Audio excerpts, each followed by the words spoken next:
Mesdames, Messieurs, bonsoir. C'est avec le même plaisir que je vous informe hebdomadairement sur Gabon News.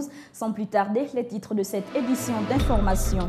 L'Organisation de coordination pour la lutte contre les endémies en Afrique centrale a ouvert ce mardi à Libreville un atelier sous-régional en vue de la mise en œuvre de la politique pharmaceutique commune dans les pays membres de la CEMAC. Et puis, conférence de presse animée ce matin dans la capitale gabonaise par la Ligue nationale de football, au cours de laquelle elle a signé un nouveau partenariat avec un équipementier. Les détails dans un instant. Ouvrons ce journal avec cette formation des journalistes des médias gabonais qui se poursuit au siège de la Croix-Rouge gabonaise. Hier, la théorie, aujourd'hui, la pratique sur les techniques de sauvetage. Le point avec Marcia Tsonga et Justin Bitegui.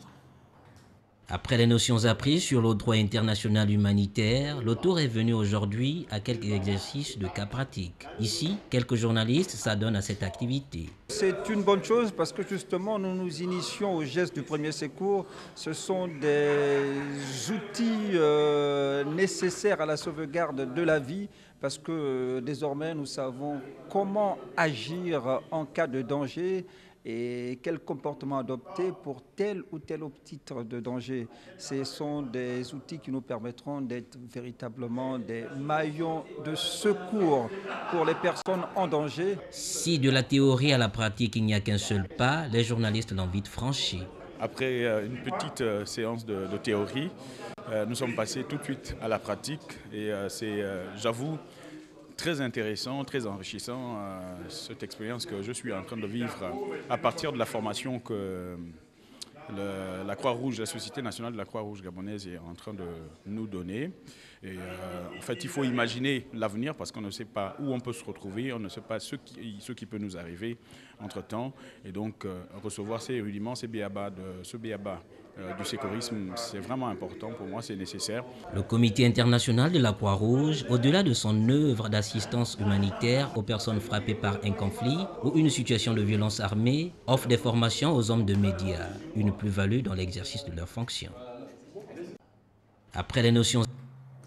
Parlons à présent de cet atelier sous-régional animé par l'Organisation de coordination pour la lutte contre les endémies en Afrique centrale qui s'est ouvert ce mardi à Libreville sous le thème « Lancement officiel de la mise en œuvre de la politique pharmaceutique commune dans les pays membres de la CEMAC en présence de l'OMS et du ministère de la Santé ». Reportage Douglas Tontoum et Fred Ndongo.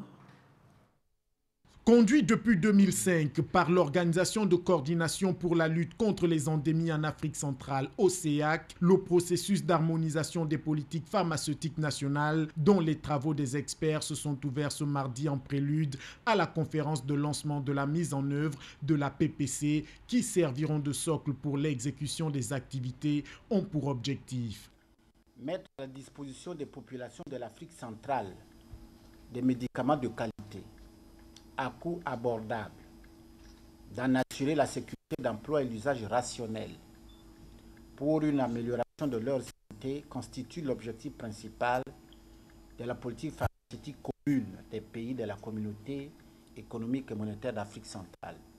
Pour l'OMS, cette initiative, plus que louable, devrait faire école. 7 ans sont passés avant d'aboutir au résultat du présent atelier. Il s'achève mercredi prochain à Libreville avec à la clé un processus de mise en œuvre harmonisé.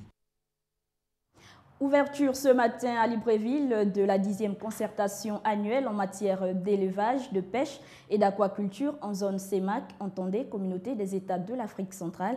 Marcia Tsonga et Justin Bitegui étaient présents. Regardez. Ils étaient tous représentés, les 6 pays membres de la CEMAC, à la 10e rencontre des experts de la Commission économique du bétail, de la viande et des ressources halieutiques. C'est une réunion qui va se tenir sur 4 jours. On va passer en revue un certain nombre de problèmes, de thèmes qui ont été retenus lors de la 9e session qui s'est tenue à Brazzaville l'année dernière.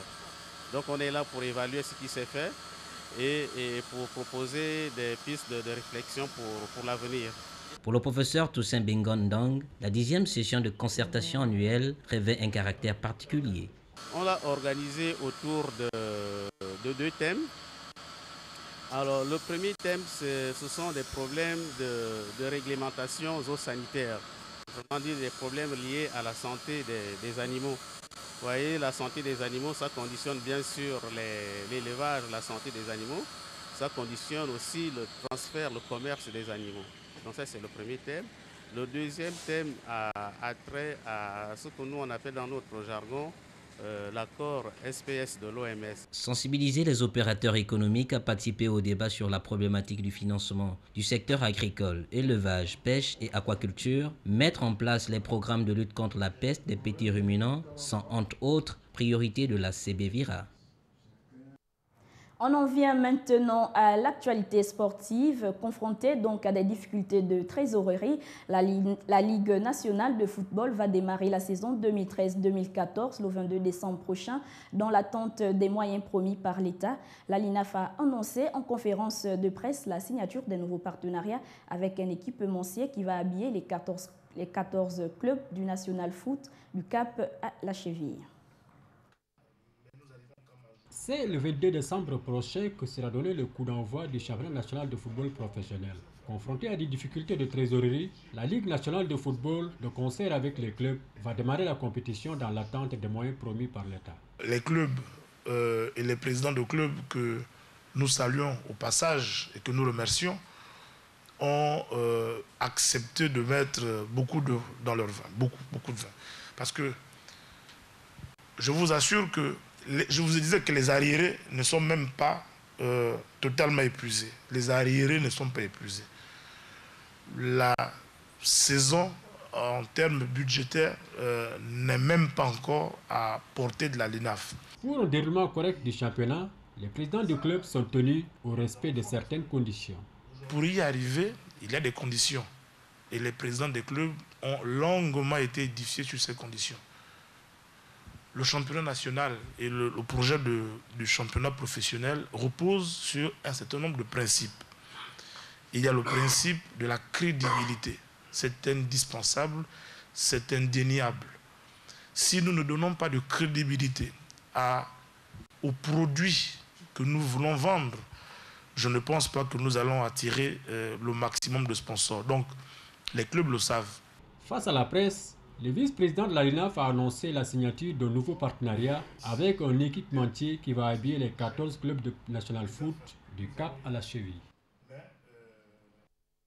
Voilà, c'était un reportage de Mamadou Niang et Justin Bitegué. Restons avec eux et cette fois-ci pour parler handball. En prélude à la Coupe d'Afrique des Nations de handball prévue en Algérie du 15 janvier au 1er février 2014, les Panthères du Gabon ont entamé depuis le 1er décembre au gymnase du Prytanée militaire de Libreville la 3e phase de préparation en direction de la Coupe d'Afrique des Nations Algérie 2014.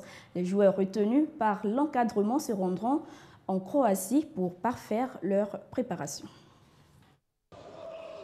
Entamée depuis le 1er décembre au gymnase du Prytanée militaire de Libreville, la 3e phase de préparation des Panthères en direction de la Coupe d'Afrique des Nations Algérie 2014 bat son plein.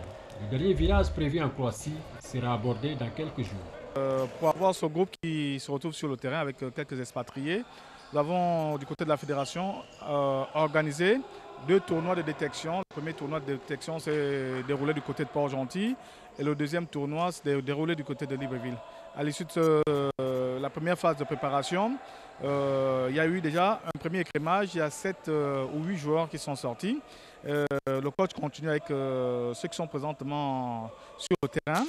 Et à l'issue, avant le départ sur la Croatie, ce qui est évident, il y aura encore 1 ou 2 personnes qui sont susceptibles de pouvoir sortir.